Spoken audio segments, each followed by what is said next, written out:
Spurs Bros, if you've listened to this long on the podcast, you can tell the change in our tone. You can tell that there's a spark. It's alive. We're back. There's a light, and we're Feeling excited. foxy. Yes, I Sorry. like it. I like it. Sorry. Dad jokes. Spurs Bros family, everybody welcome in De'Aaron Fox to San Antonio. Hopefully you tuned in to our emergency podcast a few days ago when we talked about the De'Aaron Fox trade.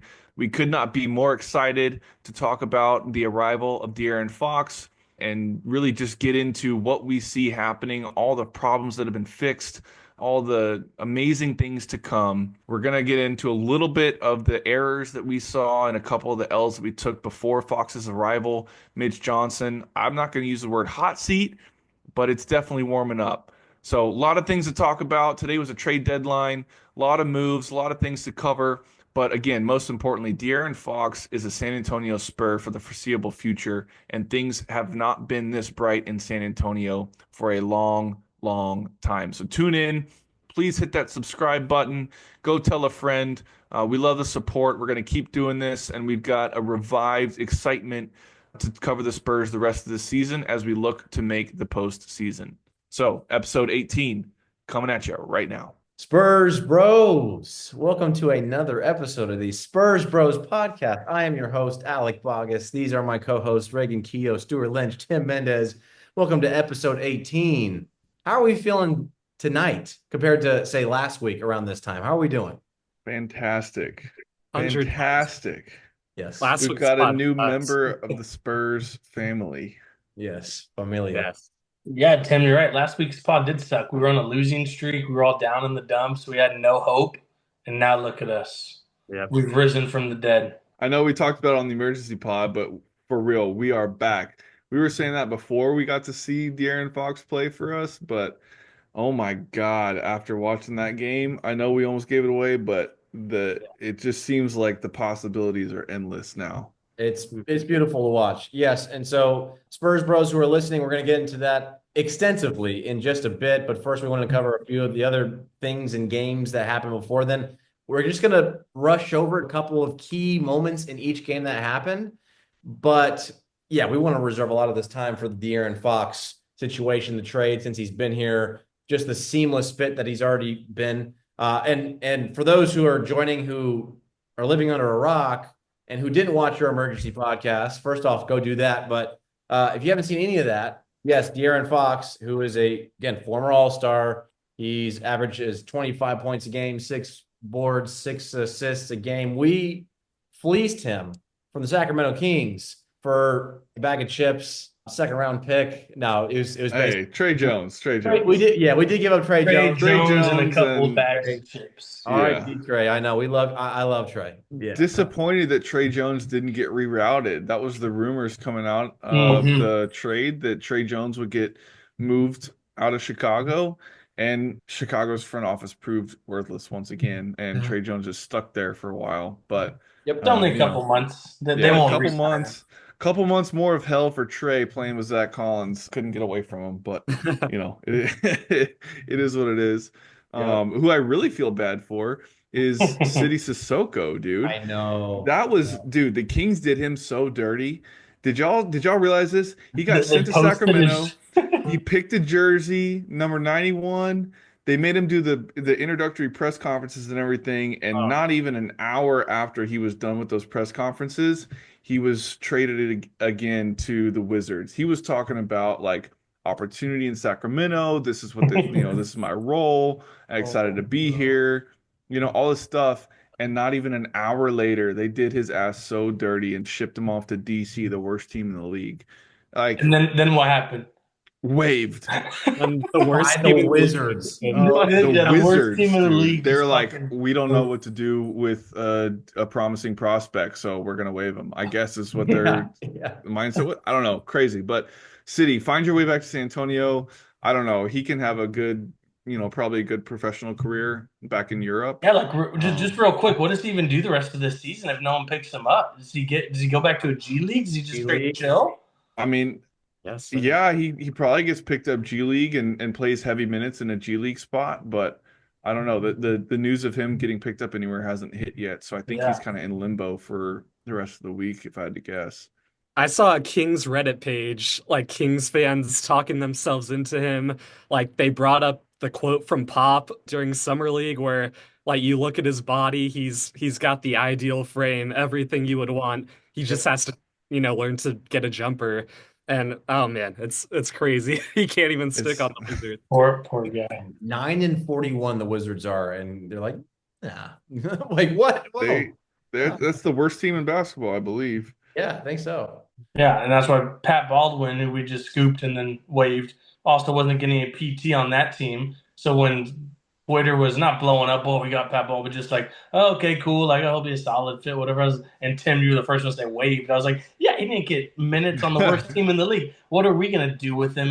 We got another 6'9" guy who can't do anything. That makes Dude, hey, but shout out to the other new member of the Spurs family, cash considerations. They gave us $4 million in that trade. Holy $4.13 million to take on Patrick Baldwin and then and then waive him. So that's Brian's nice. running straight to Bora Bora. Yeah. Cancun on 3, baby. Yeah, Trade deadline's over. Yeah, he's ready for vacay. Spurs, as we were talking about from the outset, we were on a losing streak. We were down in the dumps. We had been, I think we were 3-7 in our last 10 or 2-8 in our last 10. 2-8. Yeah, 2-8 in our last 10. We lost to the Heat, go out to Paris, win 1 of 2, come back, lose to the Clippers and Kawhi Leonard at home. We're in limbo.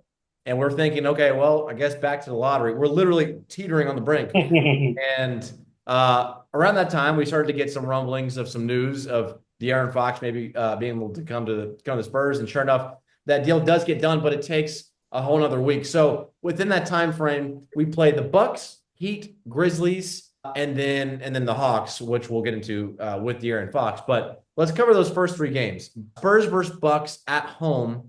We crushed them. I'm so glad we did.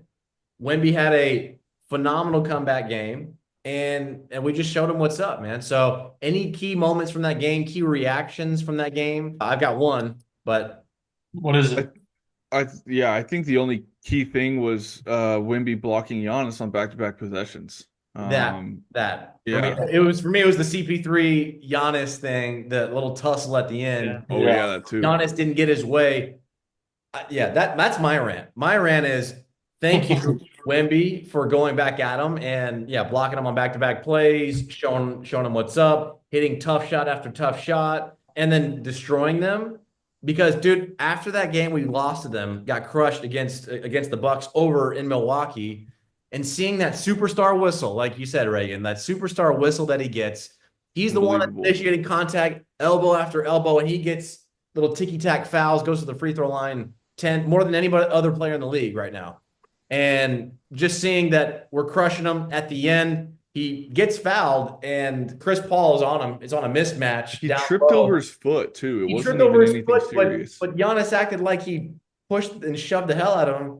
He gets up. They started to exchange words with each other. And I didn't understand it at first. He pointed at him from the ground. He said, you, I'm going to F you up. Yeah. I'm going to F you up. And then he got up and he said it like 8 more times. All right, when are you going to do it? Right. He proceeds to miss the first free throw. And so Chris Paul's like, yeah. So he started chatting even more. I was glad. And you could see even like Stephon on the sideline getting all hyped. Everyone was getting hyped. So, and then after the game, this is the worst part where he goes, man, we don't stand for that. We don't do that. We don't do that right here. We're grown men. I got a family to feed. If you're going to try to impede in the way of me being able to feed my family, like we got a problem. Like, I'm like, I told y'all, I was like, guys, my brother in Christ, like, I promise you, your family is fed. You are getting paid $50 million. Would you say like he could probably feed the whole nation of Greece a couple of meals? Yeah. He can feed his whole town, the town that he came from with that salary. Jesus. I promise you, your family is fed. Like, don't give me that. Like, don't give me that. Like, so chill out, take your L. Take your L. Back to Milwaukee. Yeah, that's right. So that was the key game there. 144 to 118. So I think he was just salty about that. It was just like a game and the game we won in Paris, I mean, when we're hitting shots, we look great. But then, we come back the next night against Miami, we don't look. So that's how we've been all year. When shots are falling, of course, we look at it, but we're obviously not putting up nearly 140 any and every game. So, that's really all I got to say is, we were hitting shots. I don't think Wemby looked good against Giannis and all that. But other than that, I mean, when shots are falling, we're going to win the games. Yep. So, as Stu alluded to, we did lose that next game. It was a back-to-back. We did not have Wemby in that game, playing against the Heat again for the final time for the year, I believe. I guess he was out with an illness, is what they said he was out with. So we obviously, clearly, it was a close game up until the point where we lost. Spurs Bros, who didn't see the game, we lost at literal buzzer beater by Bam Adebayo. And so I know, Stu, you want to get into that last play. Well, just another, in my opinion, it's Mitch's fault. Stephon had fouled out with like 4 minutes left in the game, and he had been on Tyler Hero all game doing his thing. Tyler, I think, probably still at 25 or so, whatever. But Castle was playing him hard, doing what he does.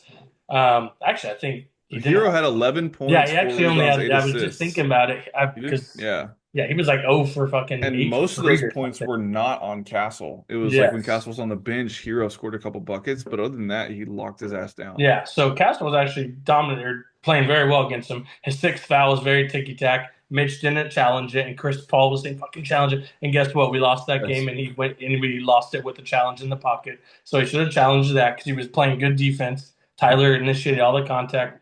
You definitely use that challenge with 3 minutes left in the game. Jeremy's sitting on the bench. We bring in Keldon. Who the hell is Keldon going to guard out there? So then we have Keldon on Tyler here the last 3 minutes. Plus, Keldon ain't creating no offense. So the last 4 minutes of the game, I think you had said, Al, we scored like 2 points. We made one field goal. It was Chris Paul making a tough jumper. And 2 goals, I think. Yeah. So that was literally it when we wasn't there. And then, that was before De'Aaron, obviously. Castle fouled out. We had no one. Devin not showing up, doing his thing. So all that leads to the last play.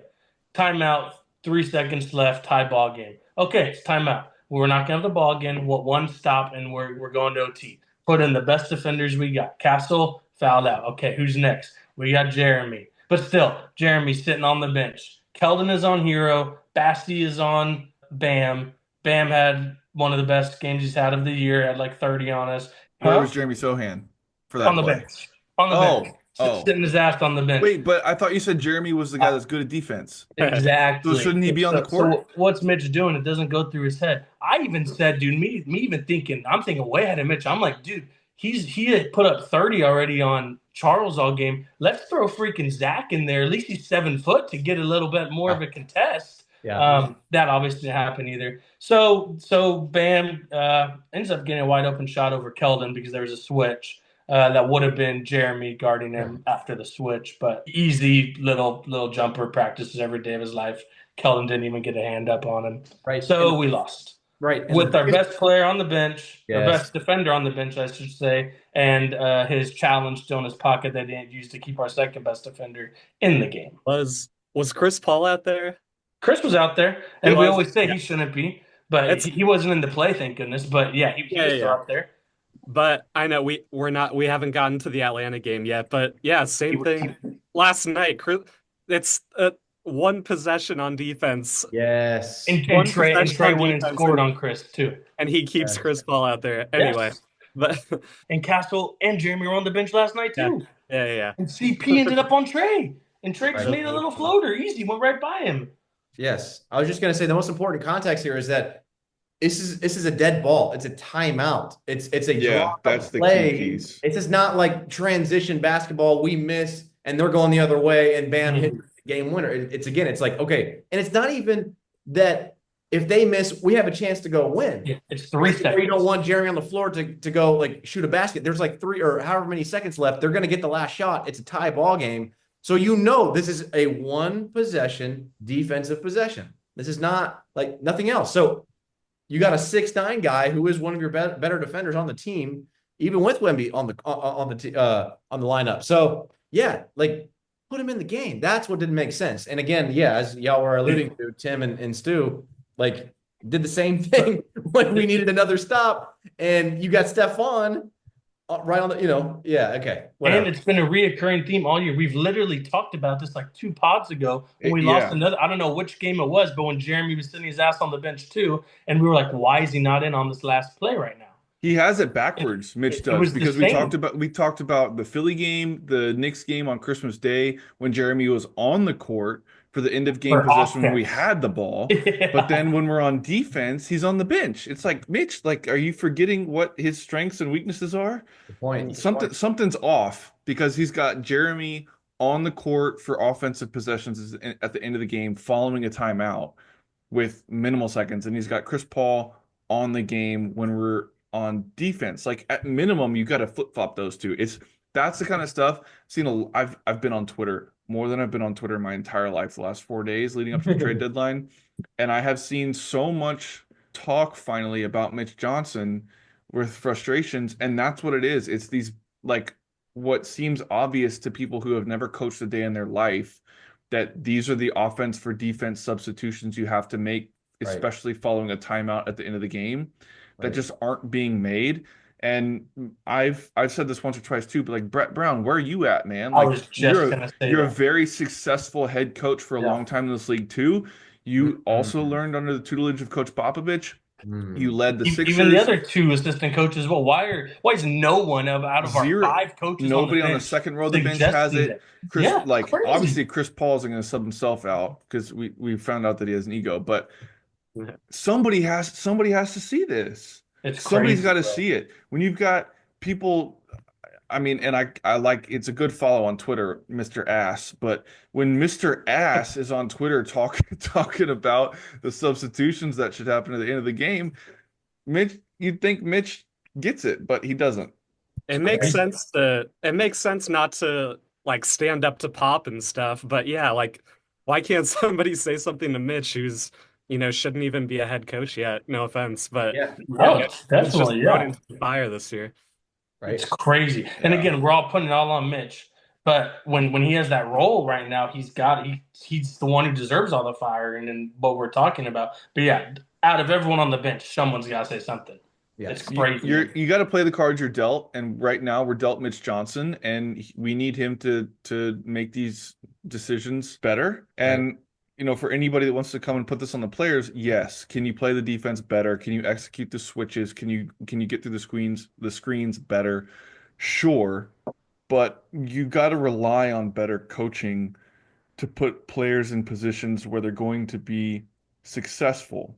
And that's not what's happening at the end of games right now. So I think that's the biggest thing that we're missing is that decisive, effective coaching decisions that, as Stu said, last week, we've been absolutely spoiled for 2.5 decades with Pop leading the way on that. So he doesn't make those mistakes.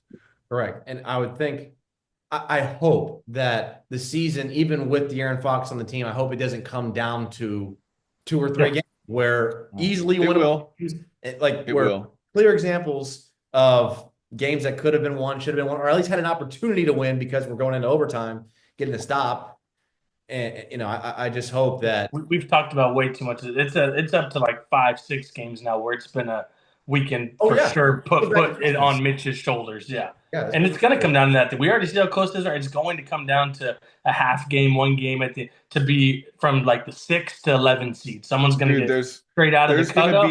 If that's the case, there's going to be a montage of Christmas Day against the Knicks, the Sixers game, the Bulls game, Bulls up and 20. and then this game against the Heat. Those 4 games go the other way, dude. Losing It's early a to totally Utah different when they were scenario. bummed. If we have 4 more wins, we're 26-22 right now. We're sitting squarely in the 9 seed. So, and instead we're in the 12 spot by ourselves. So, what are you going to do? I don't know.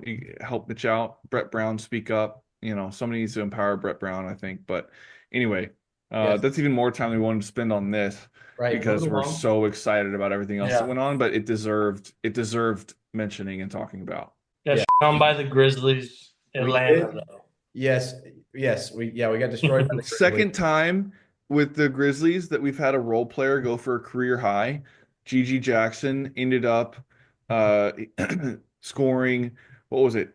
27 points in 28 minutes of play. I think that's the exact same thing that Santi Aldama did a couple weeks ago. It was like 28 Yeah. points in 29 minutes. Something stupid, dude. Like how efficient are you going to let a role player be? But yeah, we got smacked. Yeah, I said that they're a bad matchup team against. I do not want any part of it. I'll take anyone in the playoffs if we can make it, sure. But like if we were, I wouldn't want them in the first round. That's just a bad match. I'd rather play OKC in the first round. Honestly, that they're just a bad matchup for us. I don't like it. Ja always goes off on us. Our current team right now, we have no one who can freaking stop rookie big boy. Zach Yeah, Edey. he went for 18 and 12 on us. Yeah, just bully Wimby. I mean, it's just and our backup, he killed them too. So yeah, I don't like it. No one can. Jaren is like too crafty for Wimby in a way. Bane, we don't have a good second like on ball defender to guard Bane. Like, so I just really don't like the matchups against them. They're It's tough. Yeah. I was just gonna agree with Stu about Ja. Like I mean, he's a great player, but he always seems to go off on us. And I think Alec, you sent that tweet about how we haven't beat the Grizzlies with Ja since what 2020 or something. That's insane. like he takes it They're personal, in our bro. division. We play them 4 times a year. That's insane. That's wild. That is wild. That's four. Yeah, I mean that's going on 5 years. That's 20 times. He's like 20-0 against us. Yeah, because they're a division opponent. Right. Jesus. Jeez, that's crazy. And I think 16 to I'm not 20 kidding. I times. think I could be wrong, but I think it's him I think he averages more points against us than any other team. I think it was him. I think believe it. Wouldn't Someone surprise fact me. check me I there, feel like but- that's probably somebody on every team in the league. Yeah, I was but Trey does too. right. So yeah, it's definitely a guard though. So thing is though, while we could be okay with losing that game was because by that time when we played on that Monday night game, we had already knew that we were getting De'Aaron Fox on our The team. emergency pod of the Spurs Bros podcast was out. If you haven't seen it, go watch it. Hit subscribe, like, comment, and share. It's with a friend. Yes. Now. Now. Yeah, we're not asking you, we're telling you to do that. Yeah, we're telling you. Subscribe. You're right. And so I think we're all okay with that loss, despite how frustrating it is to lose for all the reasons that we just mentioned. So then that brings us to yesterday, which was Wednesday night against the Hawks in Atlanta. And boys, what happens? Fox We snuck absolutely off. goes off. No jitters, no nothing. Yeah. Big Stu said after the game, holy crap, 13 assists. I didn't even realize that either. That insane. We brought up on the emergency pod about how, one weakness, his 3-point shooting hasn't been very good, like low 30%. He comes in and just bangs his first 2 3-pointers, just so fast, like no defender can stay in front of him. He gets that first quick step, and even on the go-ahead bucket at the end where Wemby got the putback dunk, he just blows right by his defender, but that's a tough little, kind of layup off the board because he's going so fast. That was still a play that no one else on our team was making last week before he was here. No. So that would have been a CP or Devin, like Hezzy mid-range pull-up contested, tough shot. Fade, yeah. Now we just did 4 low. You could blow by, do a mid-range, whatever. Yeah, oh, God, I love him. Hit his three, looked smooth, and his middies got to the basket. All-around game, like you said, Tim, had 24, assisted for 34 points, came in on night 1 and helped us with 58 points. Crazy, dude. I'm so hopped on. No, he's the perfect puzzle piece fit. I'm glad we didn't get a young up and coming star. We kind of need somebody who's established, who knows who they are as a player, so that they can just come in and be themselves, and so that Wemby can continue to find himself and grow along. And so not just like there's 2 variables of like, okay, how do you grow, and then how do I grow individually, and how do we grow together? It's like Fox is that person. And then to y'all's point, we didn't have anybody that could just go and stop a run by themselves, right? We did not have that. Even with Wemby on the team, it's like, you're like, okay, you kind of cross your fingers a little bit, like, okay, please make this 3, or get fouled. Please go make this off the glass or whatever. Like with Fox, he just go get to his mid-range, go blow by, or go create for somebody else, right? Because he commands so much attention. And so, I mean, you saw it last night. He literally stopped runs from Atlanta, like all by himself, whether it was with a steal and a layup or just a bucket. Like we did not have that luxury as of last week. So that was great. And then the last thing is, I mean, you've been hearing about it from Harrison Barnes, is just like the professional that he is. Like he's such an awesome person. He's got like this cool confidence about himself. He knows who he is. Again, like he's confident in that. After the game, he's like, I know I command attention.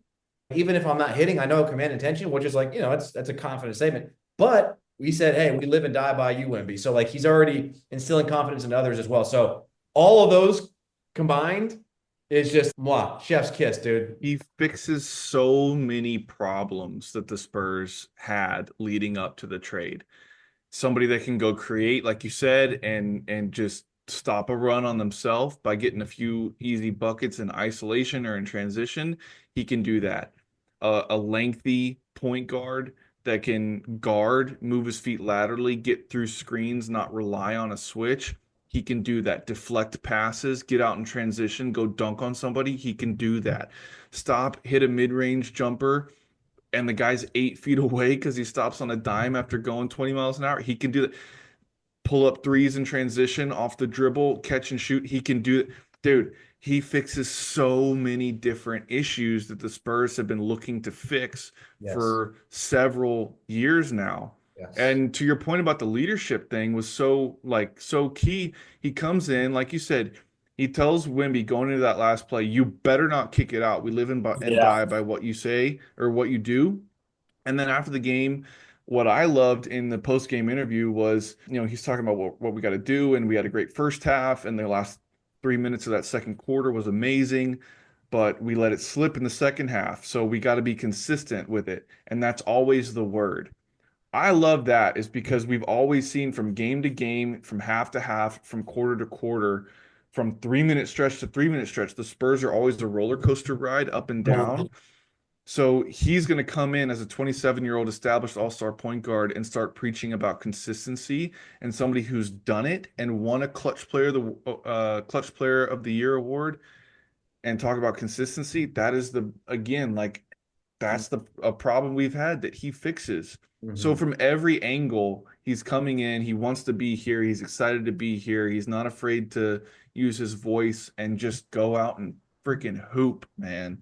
Yeah. It's perfect from every angle that I've seen. Mm-hmm.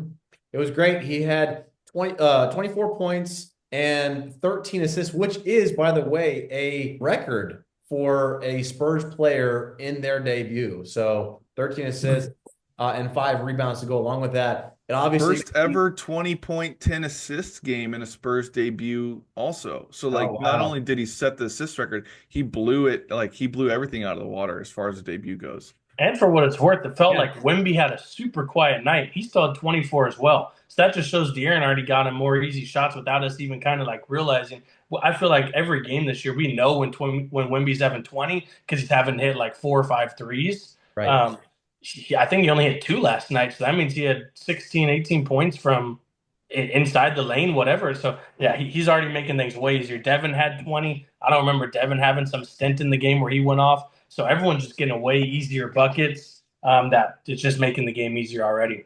And to that, Fox had 18 in the first half. Wemby had 6 in the first half. And then the second half, it was exactly opposite. Yeah. Fox had 6, Wemby had 18. So we've been relying on Wemby to carry, and hopefully he goes for 30 plus to get these wins squeaked out.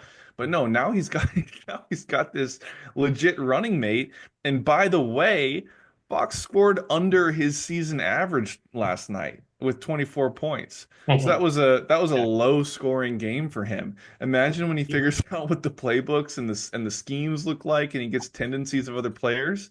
It's going to be dangerous. Oops. Yeah. Like you said, he had 18 at the half. He was on pace for at least 30.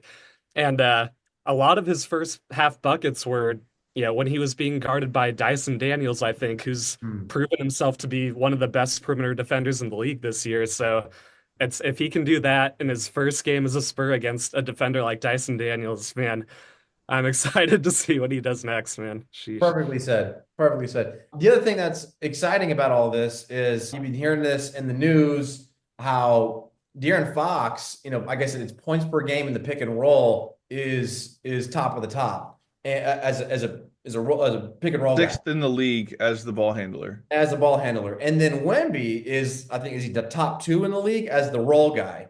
So Second, yeah. pick and roll for points per game. The other thing that we talked about in our group chat that nobody else I didn't see was talking about is that Jeremy Sohan is also an elite roll guy as well in pick and rolls. And so I saw one where De'Aaron Fox and Jeremy Sohan, and he comes off the screen. It was just perfect. It was a perfect pass. I mean, like it was what happened. I guess Jeremy's man kind of helped off of him. He kind of escaped dribble, just boom, dumped down to Jeremy dunk. It was just amazing. Nobody's talking about that as well. Like I can't wait to see the action between Wemby, Fox, and Sohan together, where you double staggered screen. Horns double screen up there, or the staggered like you're talking about. Right. You got Jeremy rolling hard to the basket, and you've got Wemby popping and/or like Fox coming around the screen hard, floater, layup, dunk, midi, like alley-oop. That's going to be basketball porn. Putting the three of them in actions together, and you've got Barnes in one corner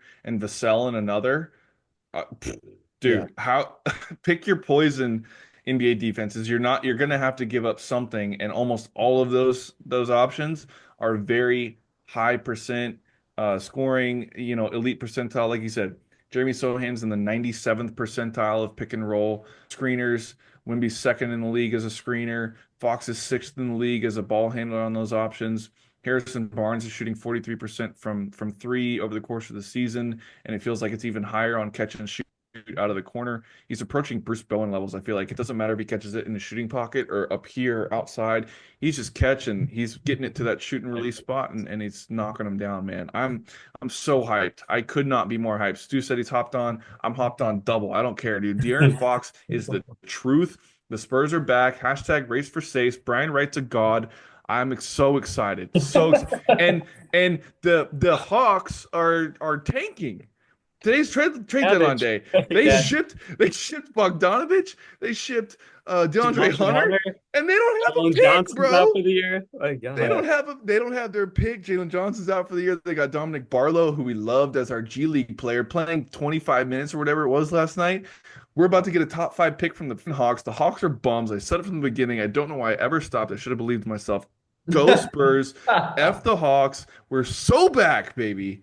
Damn. And some other Eastern teams got better. So, like, right. the Hawks got worse, and other Eastern teams got better. So they could be very good for us. I think Philly's still worse than them right now, but they're going to make a run. They had a solid day today. Yeah. Dare I say, if LaMelo Ball gets healthy, Charlotte with Connect, I don't know. They could go off a little bit, but I see them just tanking for this draft. But either way, they should be a bottom like 3 or 4 team in the East. In the West, you've got Portland on 9 not winning 9. Portland's on our ass. Right. Yeah. Portland's on our ass. They're 9-1. They're gonna tank come after All-Star break. Everyone knows that they have nothing to play for. We still do now, but they're gonna tank. Back to these. Sorry, I just thought of it. BI went to Toronto, so Toronto got better. I'm pretty sure they were below Atlanta right now too. Yeah, dude. They are.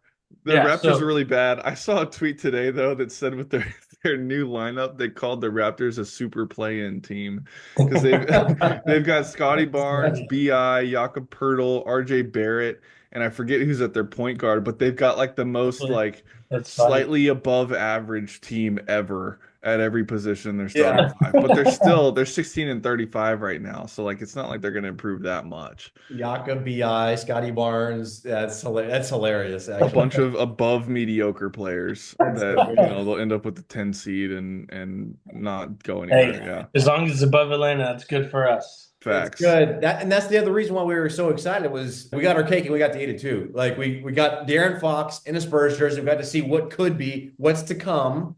And we got to beat Atlanta, which pushes them another game down. So wonderful stuff. I mean, guys, I could go on for hours about this whole what could be with De'Aaron, but man, I mean, we have a lot to look forward to. And as you said earlier today in our chat, which was like you could see us kind of going well above 500 over the next however many. Yeah, I looked at the next 20. I predict 13-7 starting tomorrow against Charlotte. 13-7, then we'll be at 35-33 Okay, well, let's go through it right now. So Hornets, just real quick, just so we don't have to do this at the end. Hornets, you think yes? Win? Dub. Win Magic? I count as an L, I believe. Okay, so Wizards, I'm assuming dub. Wizards should be Yeah, good. Wizards dub. Celtics? Celtics, L. tough, man. I think that's an ESPN game, but yeah, that'll be tough for sure. Is it? Yeah. That'll be fun. Suns? I think we have a couple Suns. I think I did a split with them. Okay. That's that's after the All-Star break. Are those the two Austin games? Yeah, Yeah, it's yeah, the Suns and Suns and the Pistons on the 21st. actually, I think Yeah. I did 2-0 in Austin in my brain, Okay. Yeah, Suns and Pistons. Okay, there you go. And then which isn't that easy, but Pistons are pretty good. But Pelicans twice back to back. 2 dubs. Dubs. Rockets. F L. Houston. PNL. And I will not stand for us predicting a loss against the Rockets. We're going to beat the shit out of the Rockets. Come on, fellas. L. What's next? Grizzlies again. L. L. Can't Then beat them. Thunder back to back. Split. Split. Okay, so you think And Chet's gonna be back, so that we can have Chet versus Wemby reunion. Shea versus Stephon, Flash, Fox, Net. Fox versus, Yeah, this is gonna be fun, guys. So I mean, we don't have to go. That's the thing is like we're talking about CP3 guarding Shea or Castle guarding Shea. Now we've got De'Aaron Fox to match up with the man. It just we're the roster has been elevated. yeah. Like it's not even close. We really go 9 deep. I was listening to Bill Simmons on the way home today, and even he, who was talking about us as recently as 6 months ago before the season started, as he can't watch the Spurs, we're disgraced for not putting talent around Wemby. Even he was talking about how we are legitimately 9 people deep now between our starting five, and then with Sohan, he even mentioned Champagny off the bench, Keldon. It's so much fun, guys. I honestly think whatever happens the rest of this season, it's going to be house money because we're getting our new franchise point guard acclimated to this roster, and whatever success we can have is going to be awesome. But it's all going to be about a couple of tweaks here in the offseason. We said it today. We all think we're about 2 players away from a legitimate run, top 6 playoff contending team. Not playoff contending, like a playoff team that is At least like a contending to second make a round. real Yeah, run. yeah. Yes, dude. Wemby in his 3rd year, Fox at 28, which is the most prime of prime years. Castle 2nd year, Sohan 4th year. Vassell hopefully comes back, and then we get some depth at the wing and the center position, dude. This is fun stuff, and we've been through the ringer for 5 years. The Spurs are back. Damn it. Yes. I can't get over it. I feel like every time I start talking about it, I just get riled up. No, Um, I'm thinking like, I mean, I'm going like player through player. I was watching Stephon last time. I mean, Stephon, again, going back to the point of Fox makes the game easier for everybody, but even Stephon, I mean, he continued to thrive in his role, even off the bench. He didn't score as much, didn't get as much time as he should have, but those dunks that he dunked on, he had another windmill and the transition. Like that is so much fun. Imagine him in year 2. I was gonna say I can't even imagine him like focusing on his body and his game. Not that he hasn't done that every summer of his life, but like being in the NBA and he just working with a trainer every day and a whole off season, then training camp with our team. Like, oh God, I can't. He already has elite strength for his position. Yeah, so just and kind size. of fine tuning that and adding to his skill set is going to be awesome. And we haven't mentioned yet for Stephon, but like he was making waves with those dunks. He made wave earlier in the day, taking home a Western Conference Rookie of the Year. So I mean that's awesome too. Or sorry, of the month. Did I say year? Yeah. Sorry, Rookie of the Month. And we just played the Grizzlies the other day. Yeah. He outdueled Jalen Wells, who's number 2 on that ladder. Mhm. And who's number 3 on that ladder? Zach Edey. He was by far and away the best rookie on the floor. For sure. So I mean, he averaged what, like 15, 3 and 3 and change or whatever over the course of January. Yep. He's got people talking like he's taken a mini leap offensively. We all know about his defense, but he averaged 15 over the course of the month when he was partly on the bench, partly in the starting lineup. I think he's averaged 17 in the stretch where he was starting in the month of January. So he's looked really good. Yes. If he can keep the aggressiveness and pick his spots and, have a couple highlights offensively, continue to work defensively off the bench, That's the next thing that I know we all want to talk about is Stephon's coming off the bench. But if he can find his efficiency in those minutes, it's going to be dangerous. We So were very dangerous last night when Stephon and Fox were on the floor together. That's when we yeah, had that second quarter run to get it up to like Wemby was on the bench. That And we should had be like the starting backcourt. didn't we have like a 18-0 run? 19, I don't even know what it something was. crazy. We had a very good run, and it was when Stephon and Fox were both on the court, and it was sick. That should be the starting backcourt. It should for Reagan, sure. you brought up listening to Bill Simmons. He released his annual trade value rankings last week. Oh, Um, really? I missed it. I missed yeah, it. you know, it's not a ranking of the best players, it's trade assets. So Right. money counts, age counts, all that stuff. And he has Stephon number 40 out of like an 85 group or player list. And he categorizes them into all these groups. There's like 8 to 10 groups. And it's called Group F. Let me save you some time. No, we're not sure. This same group is Trey Murphy, who's been going off, Josh Hart, Dyson Daniels, Desmond Bain, Darius Garland, Jalen Suggs. Like, that's crazy that he's already in a group like That's that. crazy Trade value respect. wise. Yeah.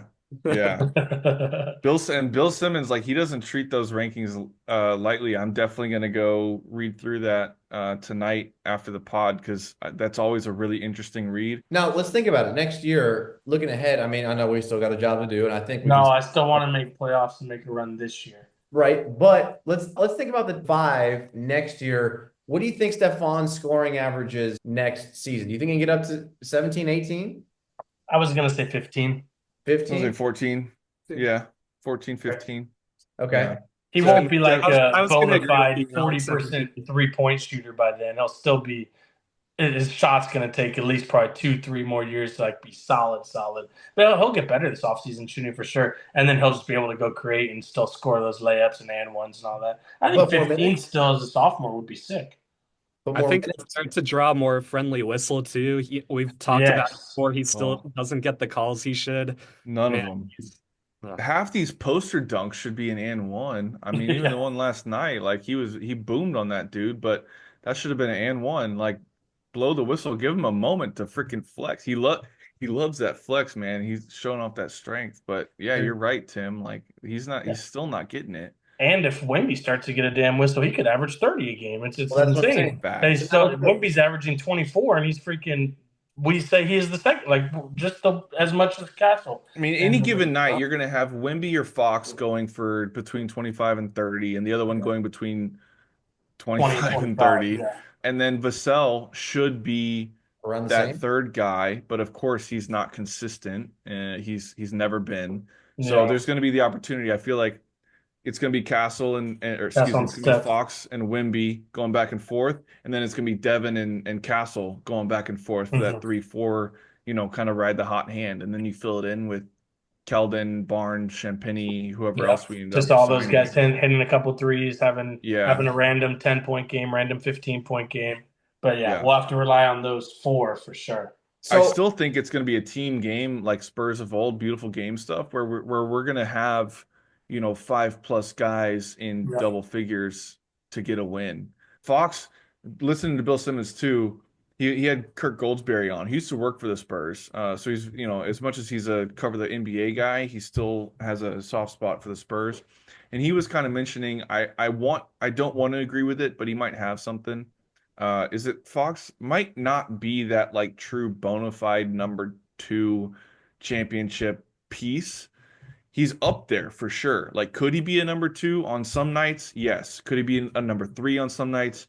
Yes. So with our cap space and other picks that we have, hopefully we can either develop or sign that wing that's going to be that guy.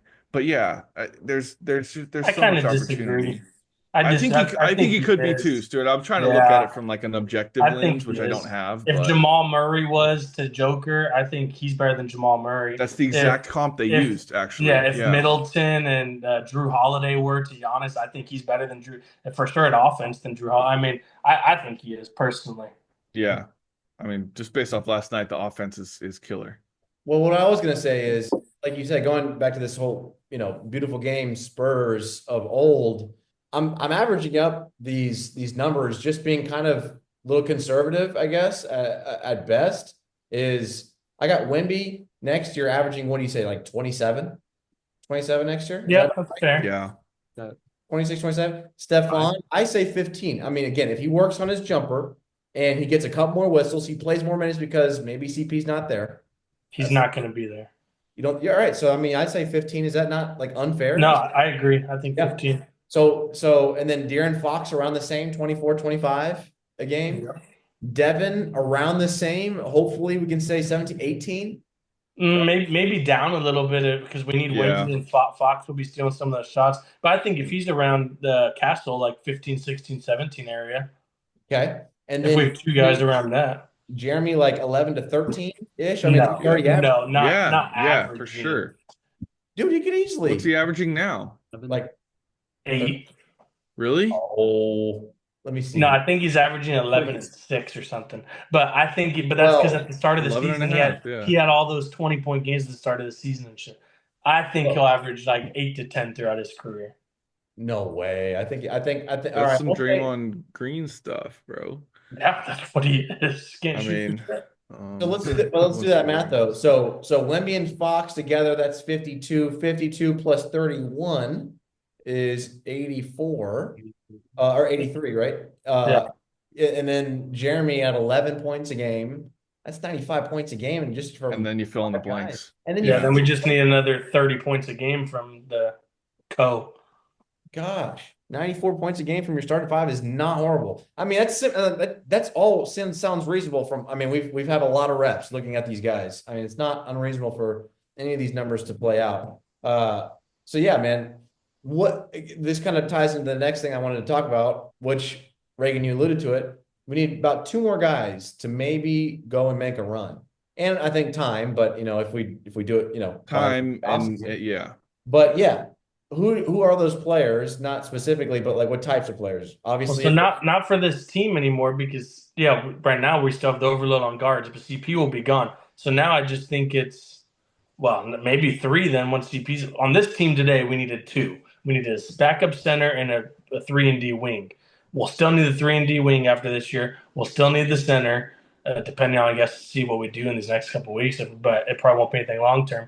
And then I think we'll draft probably a good young guard who can be the backup to Fox for the future.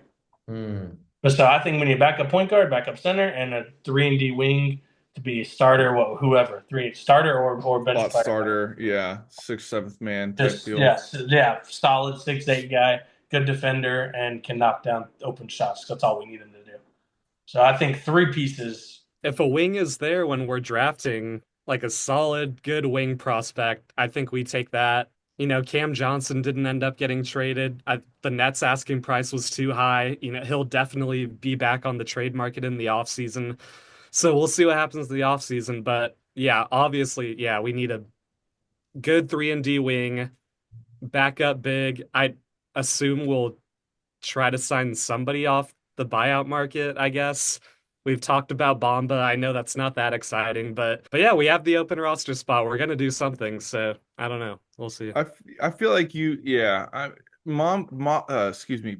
just it makes sense right now with Bassey being injured. At the worst case, guys, like we sign him in the next day or 2.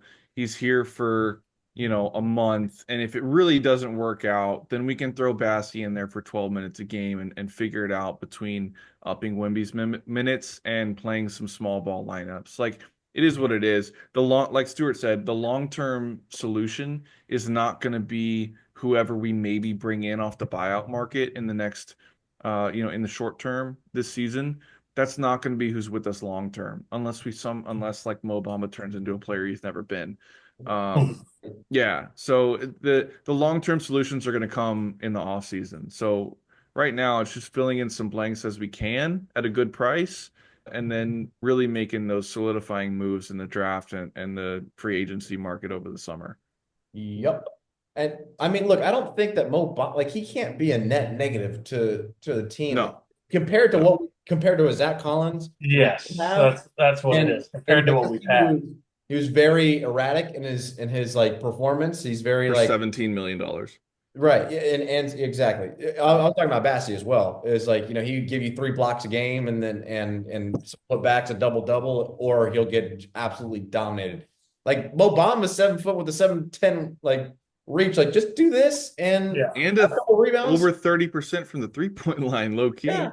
Yeah. And he doesn't need to shoot a ton of them. So yeah. Yeah, he doesn't need to shoot any of those, but he Yeah. can be massive in the paint right here Yep. and not foul, as the Spurs are known to do, not foul, be a body in the way, and hopefully it works out. We can give him the $4 million that came from the Patrick Baldwin trade today and Boom. tell him, hey, Yeah, like you have said, some right? fun. It makes too much sense. Just we need another solid because I think the other guy on the market is like Daniel Tice, but Daniel he's Theis only got like waived, 6'9", 6'10" himself. Like that just makes no sense. Still, we need a solid body in there, 7-footer, and like you said, Al 7'10" wingspan. He's athletic, he's big. Get bored, get 7 boards a game. That's what we need you for. Get in there, bang around a little bit, get 3-4 fouls a game, get boards, maybe knock down that 1-3, and that's what we need right now.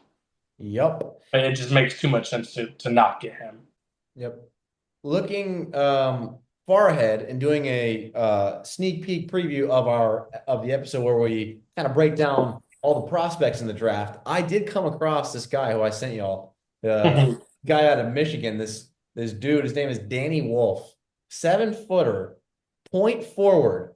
He's averaging midway through the season. He's averaging 12.4 points a game, 10.1 rebounds a game, close to 4 assists a game, and he's shooting 56.5% from the field. The guy I like. If we were a good team, ideally, obviously the Hawks suck and we can go get a badass wing. But if we were good and we somehow made the playoffs, and I don't know what happens, but worst came to worst, we got to pick like middle to late draft. I like this guy. Right now, Tankathon has him mocked at 29. That's what I'm saying. So like, I don't know if we could easily get him, but I like this 7 foot, dude. He's 250. flying under the radar, bro. I like this guy. He's got like handle kind of like He's averaging 15, 12.5 rebounds, 4.5 assists, 2 blocks, and over 1 steal per game. Yeah, man. In the Big Ten. Is he a freshman? He's a junior. Okay. So that might be why I was like, there's a reason why he's mocking at If he was doing that as a freshman, not top yeah, he'd 15 be because, top 10. Yeah. Because he's probably 21, 22 years old. Came from Europe. But yeah, I mean that's fine. It's interesting. I mean, like, think about Dalton Connect. Like, he's got a lot of value, and everyone's like, R.I.P. He goes to Charlotte. R.I.P. His career's over. I personally don't think we're going to draft 2 players just like last draft. Even though last draft was the time to do it because it was 2 top 10s, top 8s. This time it'll be whatever lands is hopefully top 5 and ours in the teens or something. But I bet we trade ours again if I'm being dead ass. Yeah, if we have just a don't top need to 5 add pick from 2 Atlanta, 18-year-olds we're not gonna hold on to our pick. Yeah, we just don't need 2 new 18-year-olds. It just makes no sense. So we would just trade, but maybe trade that with a Keldon or whoever we want to freaking pick up someone, our center that we need or something. Or it's gonna be a repeat of this year where we just go get a pick from Phoenix or LA. Well, LA traded it, but just a random, just some team now that's doing really well now that we can go bet on a star leaving or retiring before 2032, and then we've got a great asset. Because again, for all the people that were pissed at Brian Wright for trading away Dillingham for a 7th grader, that pick turned into De'Aaron Fox. Like, yeah, it can't be said enough. So. Yeah. I know Klingon got taken right before at number 7. I'm still curious to this day if he was there, if we would have taken him at 8, because that would have been like the perfect young. It would have had both these UConn guys. It would have made. Yeah. I would have loved to get championship pedigree at both spots. Yeah. And we would have solved both problems: a guard and a backup center. Like, he's athletic, great, but another story for another day. But we're gonna talk about it. But. Yeah. Good points, fellas. I mean, really, that's everything we wanted to cover. Spurs Bros, if you've listened to this long on the podcast, you can tell the change in our tone. You can tell that there's a spark. It's alive. We're back. There's a light. And feeling foxy. Yes. Sorry. I like it. Sorry. Yeah, jokes. Here we go. Sorry. No, that's awesome. That's good. Yeah, so I mean, as we've expressed enough already, I mean, we're excited. We're excited for what's to come. Man. We are sorry. Mavericks, Kings, Suns, Warriors. We're behind all of those teams, just one loss in the loss column, one loss. Huh. So like we're like 2.5 games behind them, but we've played like 3 games less or fewer games than they have. So man, it could change very quickly. We'll see. Of all those teams, I do think the Kings are the ones that clear in my mind like we could probably overtake. But I mean, they could also get. They have a lot of vets who can score and stuff. You just never know. I don't know. It's weird to think about us overtaking Phoenix when they still have these guys, but they've just been so mid all season. And now it's Okay. toxic locker room, everyone's saying. So it's just still hard to imagine us like being better than a team with uh, Booker and KD on it. I know the Warriors that, and I don't know, on paper they got better, but like we Right. don't know if that'll work out. So I don't Okay. know. I think we The can, but we're gonna have to get hot ourselves and not rely on yeah, other teams losing. yeah. We're gonna have to go on a run at some point this season. Like I've been saying, a 5 to 10 game win streak would do us wonders. Yes. The four teams that we're mentioning that are ahead of us, the Mavericks, the Kings, the Suns, the Warriors. I have something to say about all four of Okay, these I did teams. too, but I want to hear you. Yeah. As a Dallas resident, the fan base here might murder the front office and that team might be deleted. Like they held a Not if they win the ship. I'm in the no no no belief that no they got better. no. I Oh, have very close friends who are saying if you win a chip, cool. Luca's still gone. We've been betrayed. He was supposed to have a statue. We don't care. I've literally got a lifelong Mavs fan who's like saying go Rockets and go Spurs until I figure out what the hell I'm going to do with my life. Gee. So it's this city is down badder than bad, okay? So that's the Mavericks. The Kings, they've reunited DeMar Bulls. DeRozan and Zach LaVine, which that pairing accomplished an 8 seed in the East for 2 years. 8 seed in the East, as we well know, is not equivalent to 8 seed in the West. So there's two teams that I do see us legitimately having a chance to leapfrog. The Do Suns, you think we leapfrog the Mavs it's this year? so possible because that franchise is so disjointed right now. There's Well, the nothing. fans, not the team. The team I'd The thinks say, like that. team, the whole team is discombobulated. The I don't coaching know. They staff killed has been tonight. They killed blindsided. Boston tonight. I just Uh, say what no, my biggest thing is, between AD and or Kyrie, one of them goes down. I mean, you Well, saw yeah, whatever Luca if one of them get hurt for sure. Anthony which day-to-day which is street clothes very Davis. Yeah. right. Yeah. JJ Davis, right? So I mean, that's very plausible. So that's my biggest thing. But yeah, I mean, I Yeah. think about the turmoil, the internal turmoil. So the third one is the gross mismanagement of the new owner Matt Ishbia in Phoenix, who has come in and tried to bring in Jimmy Butler. Couldn't convince Bradley Beal to waive his trade clause. He's like, dude, I just spent 9, 10 years in DC. I don't want to move again. I just uprooted my whole family. I'm not doing it again. I'm not waiving my no trade clause. So in the desperation move to try to bring in another star, Jimmy Butler, he starts shopping Kevin Durant. Can't get that deal done. Can't get him to San Francisco with the Warriors. Can't get him to Memphis. So he's like, okay, Kevin, you can hang around and stay. Then they have to ship off Yusuf Nurkic and a first round pick, completely mortgage the future. That team is also in such disarray. They got waxed, I believe, in the game that they played. So Suns we can leapfrog, and then the Warriors. Draymond Green and Jimmy Butler are gonna fist fight to the death, and then they're gonna have Steph Curry by himself again. So the four teams that are directly in front of us, I would not be surprised if we leapfrog any of them. The only one that like truly does have a shot to make a real run is again the Mavericks. Like, don't get me wrong, they could easily end up at the 3 spot, but they could also easily end up at the 10 spot with us in front of them. I think could go either way right now. Oh man. That's my take. No, dude, we were on the same wavelength for except for the Mavericks thing. You said the internal turmoil. I just thought that hey, maybe one of them could have got hurt or something, and then that Yeah. messes up stuff. We're on the same wavelength. I think we could easily do that. And then let's see, Timberwolves. I'm sorry. One more thing on the Mavericks. Allie LaForce tonight in Boston. She was a sideline reporter for TNT. She literally went on the air earlier tonight and said, just want to, kind of remind the fans that the front office is human and that lives are more important than this game than that we're playing. So everybody just be safe and be careful.